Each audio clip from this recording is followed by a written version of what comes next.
ሰላም እንደምን ቆያችሁ ውድ የአንከር ዜና ቤተሰቦች፣ ሰላም ፍቅር ጤና ባላችሁበት ድረስ እያለን የሰዓቱን ዜና ይዘን ቀርበናል። መንግስት በትግራይ ኃይሎች ላይ የድሮን ጥቃት እንደፈጸመ ህወሓት ገልጿል። የኢትዮጵያ ፌዴራል መንግስት ኃይላት በትግራይና በአፋር ክልል አዋሳኝ አካባቢዎች በትግራይ ኃይሎች ላይ በድሮን ጥቃት ፈጽሟል በማለት ህዝባዊ ወያኔ ሓርነት ትግራይ ህወሓት ወንጅሏል። ፓርቲው በጥቃቱ የሰው ህይወትና ንብረት ላይ ጉዳት መቅረዙን ገልጿል።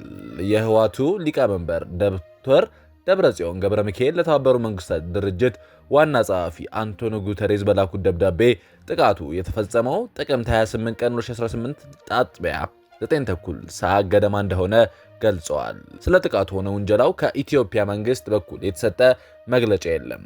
የህወሓትን ሙሉ ሀተታ በዝርዝር ከኛም እይታ ጋር ይዘን ቀርበንላችኋል። ትላንት በወጡ ፎቶዎችና መረጃዎች ህወሓት ተደብቆ የነበሩ ከባድ የጦር መሳሪያ ክምችቶችን ቆፍሮ ማውጣት መጀመሩን የተገኙ የተለያዩ ምስሎች መረጃዎች እያወጡ ይገኛሉ። ህወሓት ለችግር ይዝ ብሎ የደበቃቸውን የተለያዩ ከባባድ የጦር መሳሪያዎችን አሁን ለአፋር ላይ ለተከሰተው ድንገተኛ ክስተት በሚል መሳሪያዎችን ቆፍሮ እያወጣ እያከማቸ እየተዘጋጀ እንደሚገኝ መረጃዎች እየገለጹ ይገኛሉ። ራሳችንን መከላከል እንችል ነበር፣ ነገር ግን አላደረግነውም ሲሉ ብርጋዴር ጀነራል ፍስሐ ኪዳኑ ተናግረዋል። የትግራይ ክልል ጊዜያዊ አስተዳደር ሰላም ጸጥታ ጽሕፈት ቤት ቢሮ ኃላፊ የሆኑት ብርጋዴር ጀነራል ፍስሐ ኪዳኑ በአፋር ክልላዊ መንግስት የተነሳውን ስሞታ በተመለከተ ሲናገሩ እኛ ምንም አይነት ግጭት አላነሳንም፣ እንዲህ አይነት ዝግጅትም የለንም ብለዋል። ጀነራሉ በአንጻሩ የአፋር ኃይሎች በሐራ መሬት ኃይል ላይ በተደጋጋሚ ትንኮሳ እያደረጉ ነው ሲሉ ከሰዋል። ሲናገሩም በአፋር ክልል ውስጥ የሚገኙት የሐራ መሬት ኃይሎች በተለያዩ ቦታዎች በአፋር ጋር በመሆን በተደጋጋሚ ጥቃቶችን ፈጽሟል ካሉ በኋላ እነዚህ ተደጋጋሚ ጥቃቶች ተፈጸሙ ካሉበት ቦታዎች መካከል መልዛት፣ አካዘ፣ ደስዓ፣ ዋጅራትና ገረብ አገው እንደሚገኙትን ጠቅሷል። እንደ ምሳሌ ባለፈው እሁድ ማለት ጥቅምት 2028 በገረብ አገውና ደርባን በተባሉ የተለያዩ አካባቢዎች ትንኮሶች እንደነበሩ ያስታወቁት ጀነራል ተክላይ ጨምረውም እንደ እውነቱ ከሆነ የአፋር ልዩ ኃይል በትግራይ ውስጥ አንዳንድ ክልሎች ተቆጣጥሯል እናውቃለን፣ ነገር ግን ግጭት አያስፈልግም፣ ጉዳዩን ለህዝባችን እናብራራለን የሚል ሀሳብ አክለዋል። በሁለቱ ወገኖች መካከል የሚወጣው የተጣረሱ ዜናዎች ህዝቡን ግራ በማጋባት ላይ ይገኛሉ። ህወሓት ክልሌ ላይ አፋር ገብታ ቦታዎች ይዟለች ስትል የአፋር ክልላዊ መንግስትን ጨምሮ ጌታቸው ረዳን እና ትላልቅ የመንግስት መሰልጣኖች ህወሓት አፋር ክልል ላይ ገብቶ 6 ግዛቶችን መያዙን ተነግሮ እንደነበር የሚታወስ ነገር ነው። የተወደዳችሁ የአንከር ዜና ቤተሰቦች መረጃውን እየሰማችሁ አብራችሁን ስላላችሁ እናመሰግናለን። መረጃውን እየሰማችሁ ባላችሁበት ሁኔታም ላይክ፣ ሼር ማድረጋችሁ እንዳረሱ። ለቻናላችንም እንግዳ ከሆናችሁ ሰብስክራይብ አድርጋችሁ ከአንከር ዜና እንድትወዳጁ ጋብዘናል። አሁን መጀመሪያ ወደ ያዝነው ዜና እናልፋለን። የኢትዮጵያ ፌዴራላዊ መንግስት በትግራይ ኃይሎች ላይ ድሮን ጥቃት እንደፈጸመ ህወሓት ገልጿል። የኢትዮጵያ ፌዴራላዊ መንግስት ኃይላት በትግራይና አፋር ክልል አዋሳኝ አካባቢ በትግራይ ኃይሎች ላይ በድሮን ጥቃት ፈጽሟል በማለት ህዝባዊ ወያነ ሓርነት ትግራይ ህወሓት ወንጅሏል። ፓርቲው በጥቃቱ የሰው ህይወትና ንብረት ላይ ጉዳት መግለጹንም ገልጿል።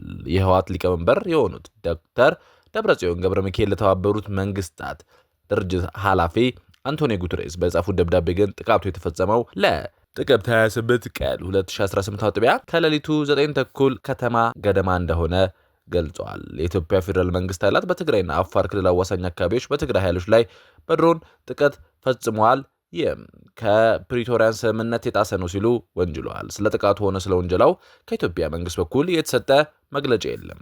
ሆኖም የህወሓት ሊቀመንበር ዶክተር ደብረጽዮን ሚካኤል ለአንቶኒዮ ጉተሬዝ ደብዳቤ ጽፈው ማስገባታቸው ተነግሯል። ጥቃቱ ከ3 ዓመት በፊት የተፈረመውን ግጭት የማቆም ስምምነት የአብይ መርሃ ግብር ጠመንጃዎችን ዝም የማሰኘትና ልዩነቶችን በውይይት መፍታትና ግልጽና አካባቢ በሆነ መንገድ የሚጥስ እንደሆነ ሊቀመንበሩ ገልጸዋል። ህወሓት በትግራይ ኃይሎች ላይ በድሮን ጥቃት መፈጸሙን ያስታወቀው የአፋር ክልል ወሰን ውስጥ በማግባት 6 መንደሮችን በጉልበት ተቆጣጠረ የሚል ክስ በቀረበበት ማግስት መሆኑ ነው። የአፋር ብሔራዊ ክልል መንግስት ከትላንት በስቲያ ረቡዕ ባወጣው መግለጫ ህወሓት ቡድን በበኩሉ ዞን 2 ውስጥ የሚሆኑ ንጹሃን አፋር አርብቶ አደሮች ላይ ከባድ የጦር መሳሪያ መክፈቱንና የፕሪቶሪያ ስምምነት በግጭት አዋጅ በግልጽ አፍርሷል ማለት ይታወሳል። ጥቅምት 2015 የተፈረመው ስምምነት 3ኛ ዓመቱን ሊዳፈን ፈራሚዎች የኢትዮጵያ ፌዴራል መንግስትና ህወሓት በተደጋጋሚ በመካካስ ላይ ይገኛሉ። የፕሪቶሪያው የተፈጠረው እና የተፈረመው ግጭት በማቆም ስምምነቱ ሙሉ ለሙሉ ተግባራዊ ለማድረግና ፖለቲካዊ ውይይት ሰላም ለማውረድ የማይወለውል ቁርጠኝነት እንዳለው ህወሓት አስታውቋል። ህወሓት አክሎም የኢትዮጵያ ፌዴራል መንግስት ግጭቶችን እንዲያቆም በፕሪቶሪያ በተፈረመው ስምምነት መሰረት ግዴታዎቹን እንዲያከብር እና በቅን ልቦና እንደገና እንዲወያይ የተባበሩት መንግስታት ድርጅት የአፍሪካ ህብረትና ዓለም አቀፍ ማህበረሰብ አስፈላጊው ጫና እንዲያደርግ አቅርበዋል። ህወሓት በምርጫ ቦርድ በግንቦት 2017 ከፖለቲካ ፓርቲነቱ መሰረዙ ይታወሳል። ህወሓት ተደብቀው የነበሩ ከባድ የጦር መሳሪያዎችን ክምችት ቆፍሮ ማውጣት መጀመሩን የተገኙ ምስሎች እያሳዩ ይገኛሉ። ህወሓት ከተለያዩ ቦታዎች ላይ አሁን ለመጪው እየተዘጋጀ ላለው ጦርነት ይረዱት ዘንድ የተለያዩ መሳሪያዎችን ክምችት ቆፍሮ ማውጣቱን እየተዘገበ ይገኛል። የስምረት ፓርቲ ከፍተኛ አመራሮች ጨምሮ የተለያዩ ሰዎች ይህን መረጃ እያጋሩ ይገኛሉ። ማህበራዊ ሚዲያ ላይ እየተንቀሳቀሰ ያለው ፎቶ እንደሚያሳየው የተለያዩ የህወሓት ታጣቂዎች ከቆፈሩበት እያወጡ መሳሪያዎችን ሲያዘጋጁ ይታያል።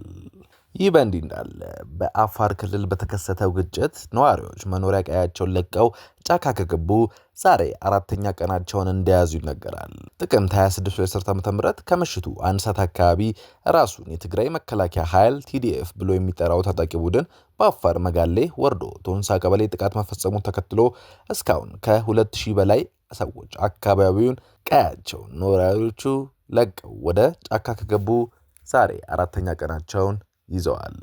ራሱን የትግራይ መከላከያ ሰራዊት ብሎ የሚጠራው ቡድን በዚህ አካባቢ የህወሓትን የትጥቅን ለመታገል ራሱን የትግራይ ሰላም ሰራዊት TPF ብሎ ባህራ መሬት የተደራጀውን ታጣቂ ኃይል አለ በሚል ጥቃት የከፈተ ሲሆን በአፋር ተቆጣጥሯቸው ከነበሩት 7 መንደሮች ከትላንት ምሽት ጀምሮ የተወሰኑትን ለቆ መውጣቱ ታውቋል። ከአፋር ወደ ቱንሳ የሚወስድ መንገድ ላይ ልዩ ስሙ ሚሌ ኮራንጋ ከምትባል ቦታ የሚገኘው የቻይና ካምፕ ላይ ተከማችቶ የነበረ መሳሪያ ክምችት ሌሊት ላይ በተፈጸመ ድሮን ጥቃት መውደሙም ታውቋል። ከዚህ ጋር በተገናኘ የህወሓት አመራር ዶክተር ደብረጽዮን ገብረ ሚካኤል ድሮን ጥቃቱን በማውገዝ ለተባበሩ መንግስታት ደብዳቤ ማስገባቱን ቅድም ጠቅሰን ነበር።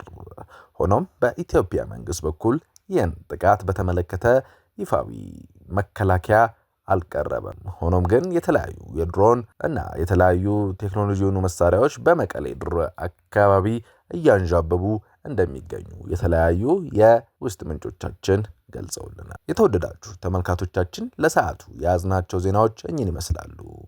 የዩቲዩብ ገጻችንን ሰብስክራይብ፣ ሼር፣ ላይክ በማድረግ አጋርነታችሁን አሳዩን። ሰናይ ጊዜ